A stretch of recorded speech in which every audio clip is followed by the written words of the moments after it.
बिस्मिल्लाहिर्रहमानिर्रहीम। अस्सलाम वालेकुम व्यूज़, आप कैसे हैं? इंशाल्लाह उम्मीद है सब खैरियत से होंगे। अच्छा, ये मैंने एक आप लोगों से एक शेयरिंग करनी है। ये मैंने ना मेरा कोई 3 साल का पहला सूट सिला हुआ था और बारीक करके मैंने पहना ही नहीं। मुझे सिलवा के पता चला कि ये बारीक है। अब मैंने इसको उधेड़ा, सारा शर्ट को उधेड़ के, तो मैंने इसको हाफ अस्तर लगा दिया। ये देखें, यहाँ तक ना, चाक तक 1 इंच नीचे आया, अस्तर लगा दिया नीचे बारीक सा। और फिर मैंने गला बिल्कुल ये वाला था, ये कट बनवाया, ये नहीं था।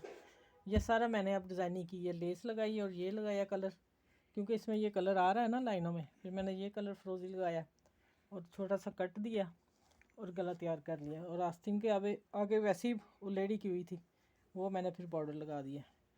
और इसके बाद ये आ रहा है, ये अब मैंने पट्टे ये वाले अंदर फोल्ड करने हैं, ये मैंने कर लिया, ठीक है। और ये करने हैं, ये इससे देखो कितना मैच है, इसलिए मैंने फ्रोज़ी शेड लगाया। और ये अब मैं इसको तरपाई कर दूँगी, ठीक है। ये आप लोगों से शेयर करनी थी। अगर आप लोगों के भी ऐसे सूट पड़े हैं सादे सिंपल, तो आप उनकी दोबारा डिज़ाइनिंग कर सकते हैं, ठीक है। ये देखें कितना माशाल्लाह गला प्यारा बना और सूट पहले से ज़्यादा खूबसूरत लग रहा है। चलिए, इंशाल्लाह अगली वीडियो नई में फिर ऐसे ही कोई मिलेंगे। तो आप ख्याल रखिएगा अपना। अल्लाह हाफिज़।